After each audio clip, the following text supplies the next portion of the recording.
15 अगस्त 2003 रात के 2:37 कराची का वो इलाका जिसे क्लिफ्टन कहते हैं, जहां समंदर की लहरें रात को भी सोती नहीं और जहां के बंगलों की ऊंची दीवारें हर राज को अपने भीतर दफन किए रखती हैं। उस रात हवा में एक अजीब सी बेचैनी थी, नमक और धुएं की मिली-जुली गंध।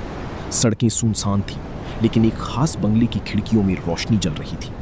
वो रोशनी जो किसी आम इंसान के लिए नहीं जलती। वो रोशनी एक ऐसे इंसान के लिए जल रही थी जिसे भारत की हर एजेंसी ढूंढ रही थी, जिसके सिर पर इंटरपोल का रेड नोटिस था और जिसका नाम सुनते ही मुंबई की गलियों में आज भी एक सिहरन दौड़ जाती है।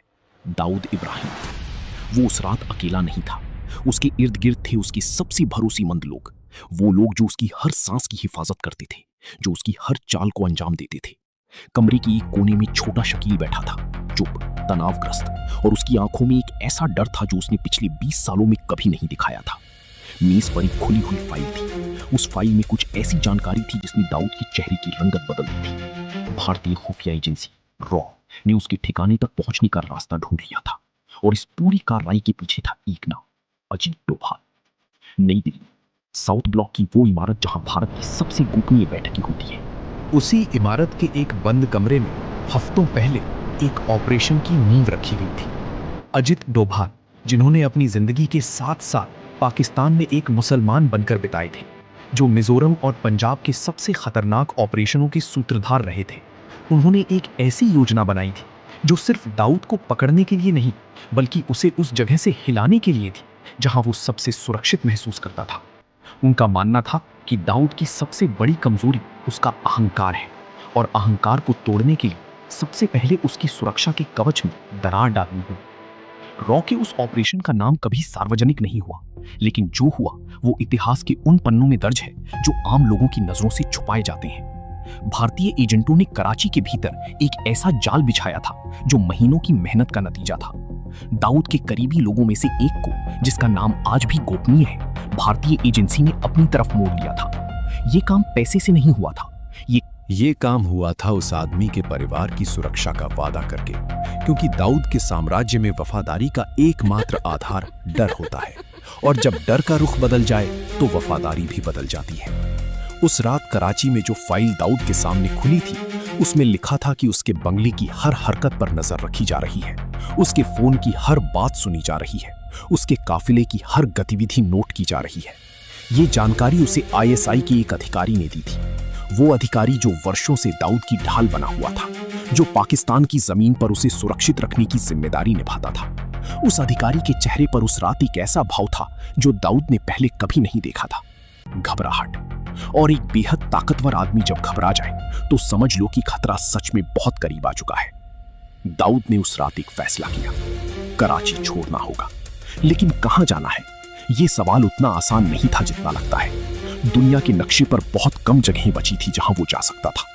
अमेरिका उसके पीछे था, ब्रिटेन उसे ढूंढ रहा था, भारत तो उसका सबसे पुराना दुश्मन था ही। ऐसे में एक नाम उभरा, दुबई। वो दुबई जहां वो पहले भी रह चुका था, वो दुबई जहां उसके कारोबार की जड़ें गहरी थी, वो दुबई जहां पैसे की ताकत हर सवाल को चुप करा देती है। लेकिन दुबई जाना भी हुआ सरल नहीं था। भारत और संयुक्त अरब अमीरात के बीच एक प्रत्यर्पण संधि की बातचीत चल रही थी।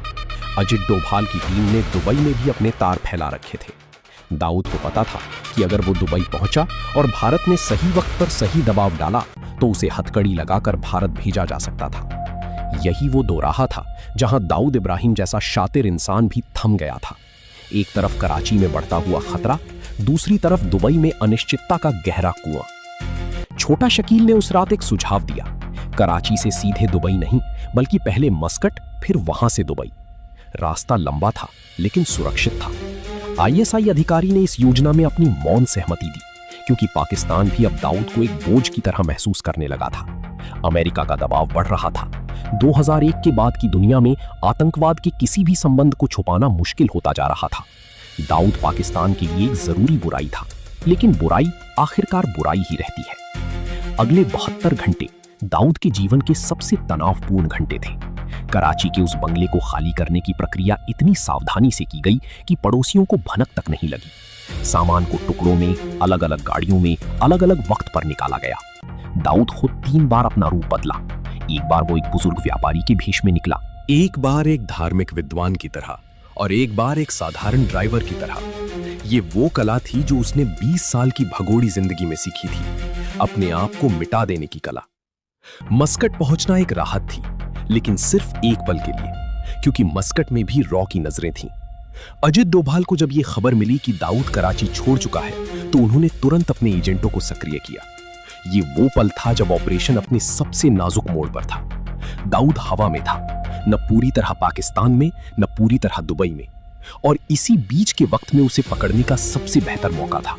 लेकिन मौके और कामयाबी के बीच की दूरी कभी-कभी बहुत लंबी होती है। मस्कट से दुबई की उड़ान में दाऊद एक झूठे नाम के पासपोर्ट पर सवार था।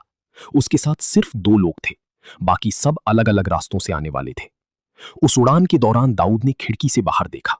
नीचे अरब सागर था, वही सागर जिसके किनारे मुंबई बसती है।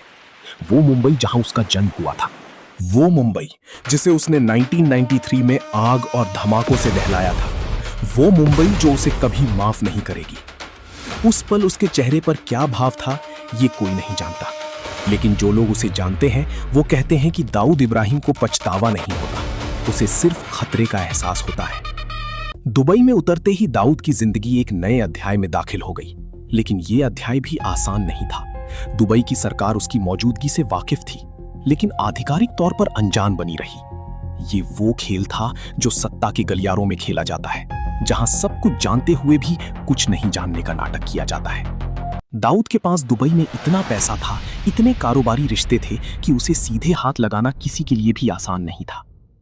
अजीत डोभाल ने जब ये खबर सुनी कि दाऊद दुबई पहुंच गया है, तो उनकी टीम ने एक नई रणनीति बनाई। अब सीधे पकड़ने की कोशिश नहीं होगी, अब उसके कारोबार को, उसके नेटवर्क को, उसके पैसे को निशाना बनाया जाएगा। एक ऐसा इंसान जिसकी ताकत उसके पैसे में है, उसे कमजोर करना है तो उसकी जड़ों को काटो। ये रणनीति धीमी थी, लेकिन ये रणनीति कारगर थी। आने वाले सालों में दाऊद की कई कारोबारी साझेदारों पर अंतर्राष्ट्रीय प्रतिबंध लगे। उसके हवाला नेटवर्क को नुकसान पहुंचाया गया, उसके कुछ करीबी लोगों को विभिन्न देशों में गिरफ्तार किया गया। दाऊद इब्राहिम आज कहाँ है? ये सवाल अभी भी अनुत्तरित है। पाकिस्तान कहता है वो उनके देश में नहीं है, भारत कहता है वो कराची में है, कुछ रिपोर्टें कहती हैं वो बीमार है, कुछ कहती हैं वो अभी भी उतना ही खतरनाक है। लेकिन एक बात तय है, वो इंसान जो एक जमाने में मुंबई की गलियों में राज करता था, जिसके इशारे पर शहर थरथराते थे, वो आज एक भागते हुए इंसान की जिंदगी जी रहा है। हर रात एक नई जगह, हर सुबह एक नया डर। क्योंकि जो लोग दूसरों को डराकर जीते हैं, उनकी सबसे बड़ी सजा यही होती है कि एक दिन वो खुद डर की छाया में जीने लगते हैं, और उस छाया का नाम है भारत।